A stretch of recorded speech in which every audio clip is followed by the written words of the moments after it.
Hello, everybody. Dave Neal here, stand-up comic host of Bachelor Nation News. I'm whispering because my lady's still asleep and it's raining outside and it's really early in the morning and I look disheveled. It's right, it's disheveled Dave. We have a bomb cyclone hitting us in Los Angeles. It's been raining for a week straight. You guys know last time it rained a few weeks ago, I saw a tarantula outside. Did you guys know it's tarantula mating season in Los Angeles?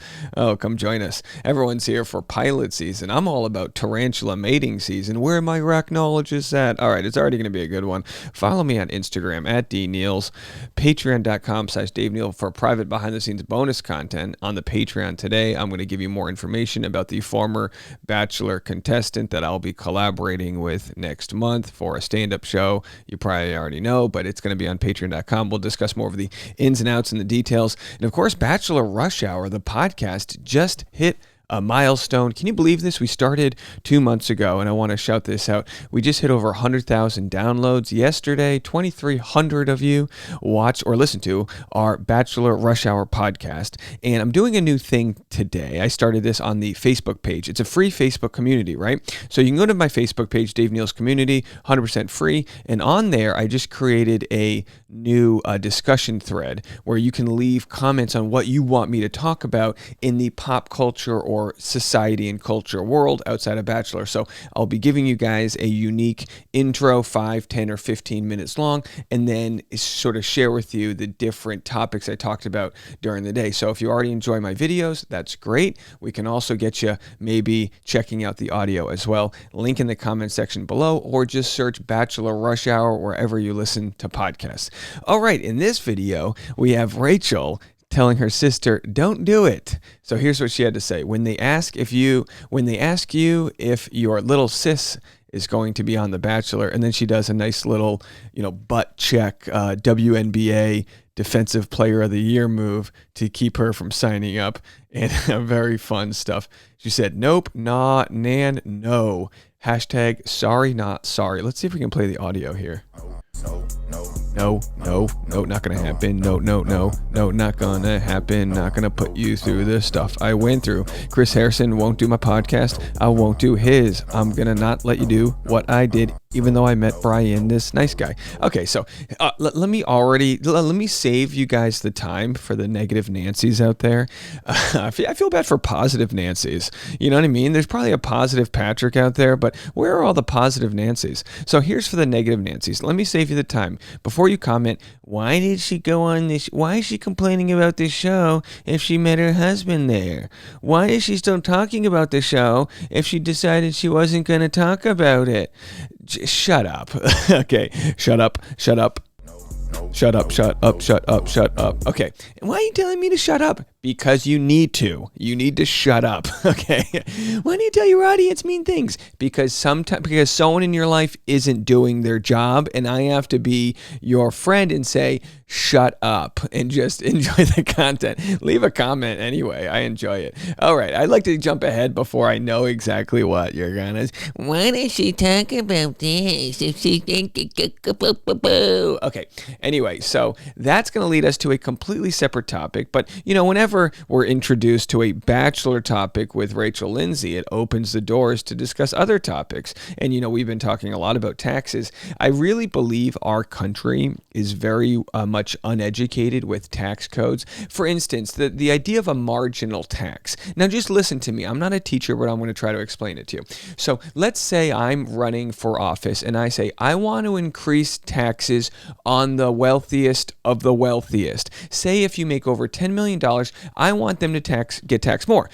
Now, what someone else who doesn't like me might say is, Dave Neal wants to raise taxes on you. And I go, no, I don't want to raise taxes on you. I want to raise it on the people that make over $10 million a year. It's called a marginal tax. So let's say the tax rate's 20%. So if you make $100,000, you pay $20,000 in taxes, right? If there's a marginal tax rate of 30%, and you make $101,000, that doesn't mean you get taxed 30% on $101,000. That means you get taxed 20% at $100,000, and then on that $1,000 above the $100,000 threshold, you would get taxed an additional 10%. So on that $1,000, you would then pay $300 Does this make sense? I'm not an expert. Let me know with my economists out there. I'm breaking this down not to sound like an a-hole, but just to explain very quickly. Obviously, we have a broken system where taxes are manipulated. People who that's why most people that get audited are like in my range or below.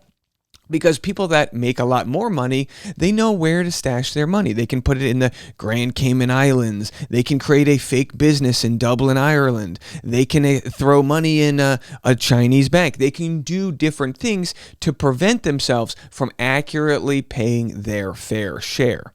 Now, I don't think we need to be taxing people at 70%, although there have been times in the past we might not remember where people that made over a certain amount did get taxed that much. I mean, we look at Madison Pruitt's husband's father, right? He's worth $1.6 billion. Don't you think he can afford to pay a higher percent for the people that have struggled, that weren't able to create $1 billion software company or buy a horse farm and win the Triple Crown, right? Doesn't that make sense for the people that are born less fortunate? We all know Jesus was helping out people that were less fortunate, right? So anyway, the idea that everyone pays their fair share, I think that's a good thing. Don't you guys think that's a good thing? I think what we lack in this country is the proper educators really breaking this down and explaining it to others. And that's part of the problem we've had with cable news, is that it's just a bunch of people yelling the whole time. Let's worry more about educating us so we at least know what we're voting on. So we at least know what we can. Now, you're not going to hear me say the R or the D word because that's not important. Because there are people that take advantage of the tax codes on both sides. Absolutely. The issue is more a wealth problem and a class problem, that the rich people, regardless of which side they're on, are going to take advantage of the tax code. So when former President Donald Trump was in the debate, the most honest thing he ever said was, yeah, that's right. I do take advantage of loopholes. I take advantage of all these different things because they exist. So if Donald wanted to, say, not pay his taxes, he might donate land that's around his golf course that you can't develop. It's marshland, right? It's just land you can't build on. He might donate that to a charity and then claim that that land is like beachfront value. So it might only be worth $3 per square foot, but he can write it off, or has written it off, say around $1,000 per square foot. So he says, I donated $1 million worth of land, when in fact he's just giving away land that he can't use, and then he writes that off as a charitable donation. So we understand how fraudulent this whole system is.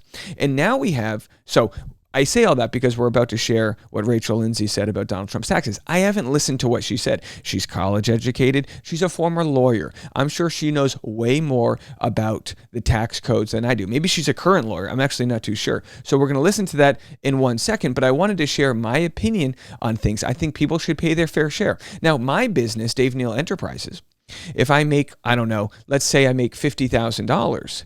If I want to spend $10,000 of that investing in my business, buying new lights, and maybe creating a new studio space, I can write that off. So the tax code is made so that we can build our businesses and write that off, so I don't pay taxes while I'm trying to grow my business.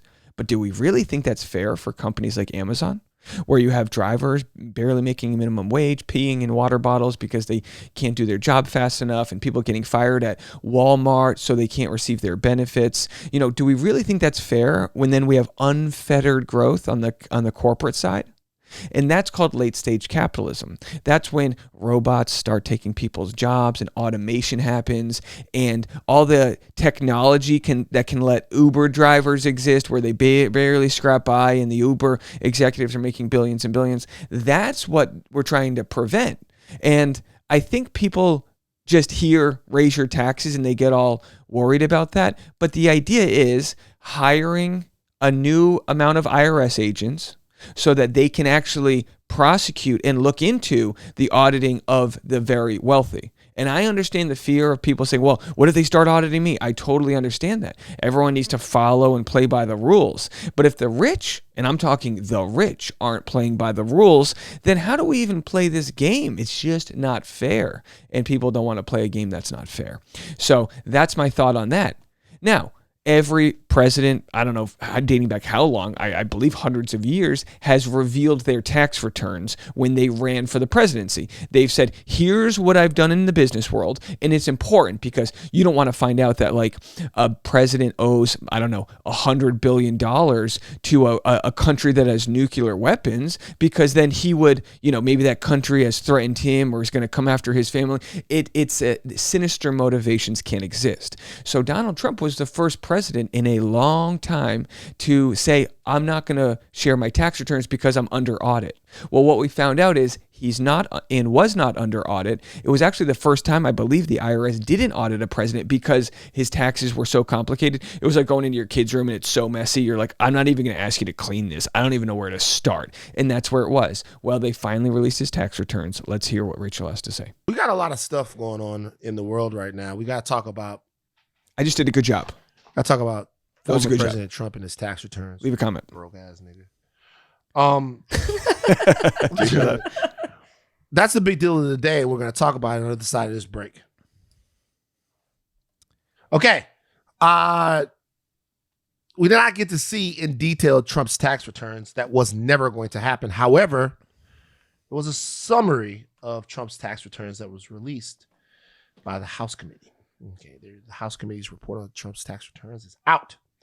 Now, before we get into what was revealed, let's take a look back.